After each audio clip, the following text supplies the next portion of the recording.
Like the feeling that comes over you is you just can't explain it. Explain it. Explain it. Explain it. You travel alone, you do a lot of thinking. And you see things that you had never noticed when you're with other people. You see for yourself what we were doing to the land.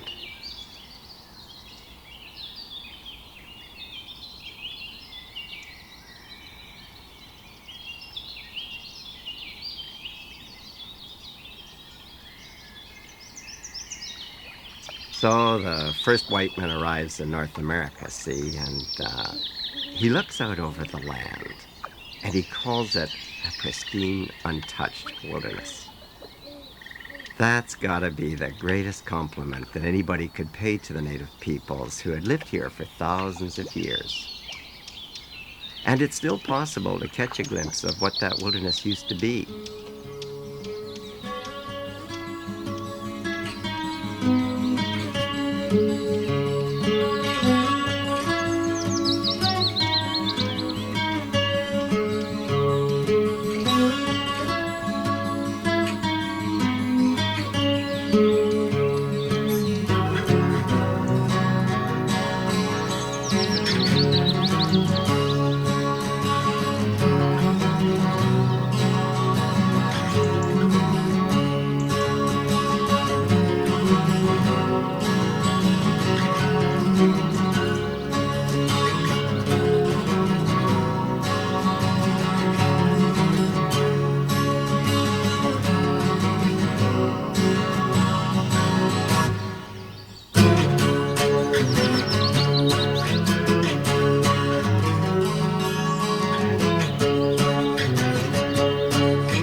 It's a feeling of almost euphoria to get out here and I've got a canoe load of food, and I don't have to be back by any set time.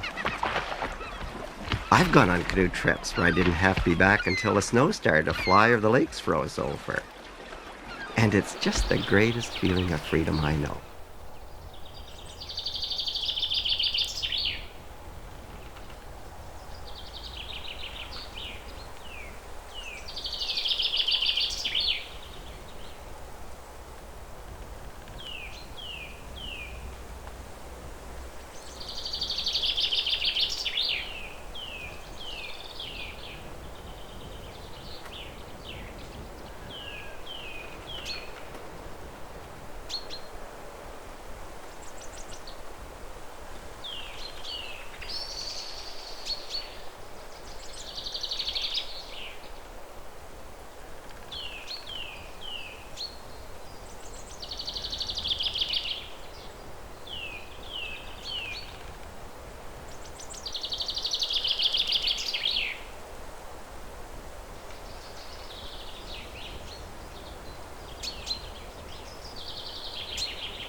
Being an Indian means being able to understand and live with this world in a very special way. It means living with the land, with the animals, with the birds and fish, as though they were your sisters and brothers.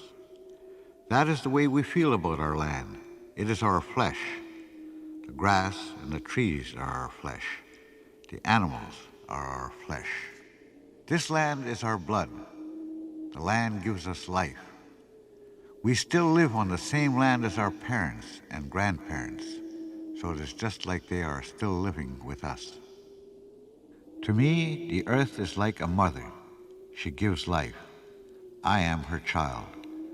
Yes, the earth is a good mother to me, and she is also so beautiful. Every day I look at her face and sing in my heart.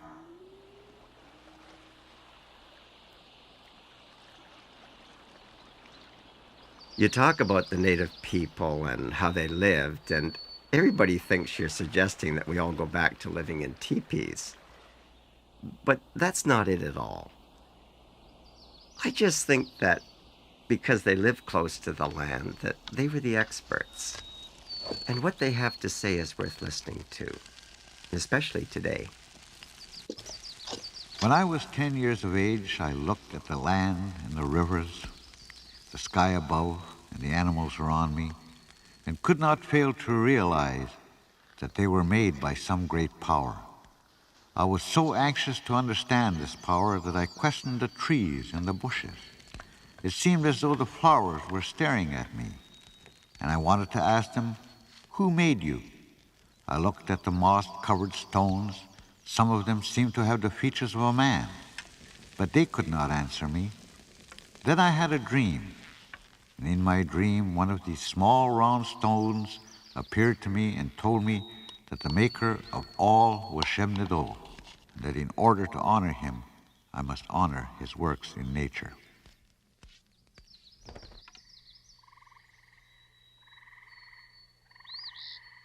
I find it interesting that it's the words of those great Indian leaders that have sent me digging through my cultural and spiritual origins for guidance on how to relate to the earth.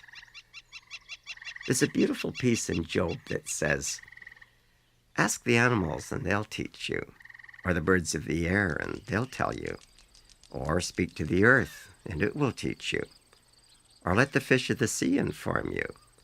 Which of all these does not know that the hand of the Lord has done this?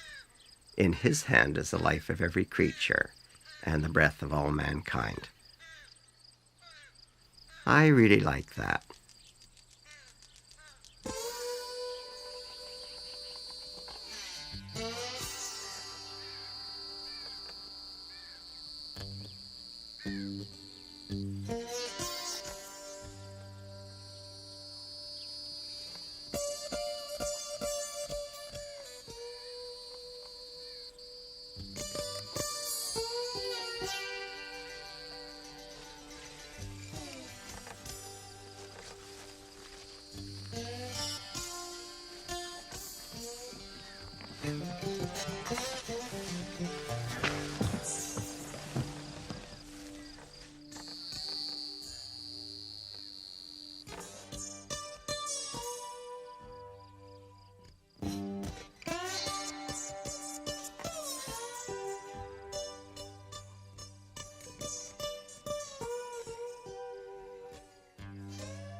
I'll never forget the time we were showing my footage to some of these heavy-duty producers, see, and one of them says, "Hey, not bad.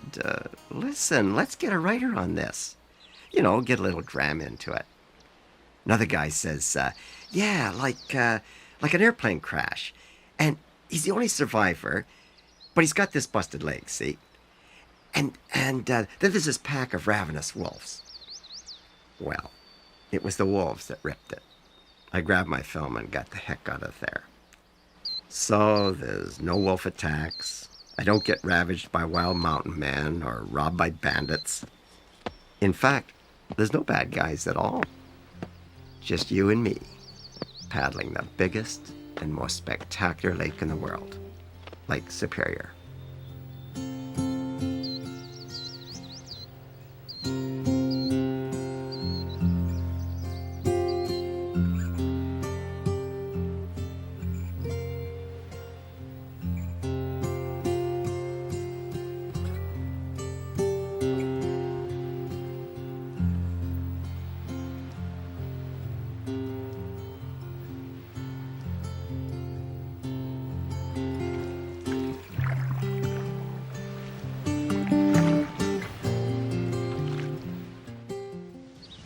I can't remember a time when I felt lonely out here. And about the only hardship that I can think of is that I miss my family very much. We do a lot of canoeing together. When I'm alone, though, there's no one to share this with, so filming and painting become very necessary to me. Did you know that trees talk? Well, they do. They talk to each other, and they'll talk to you if you listen.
that comes over you is you just can't explain. You just can't explain.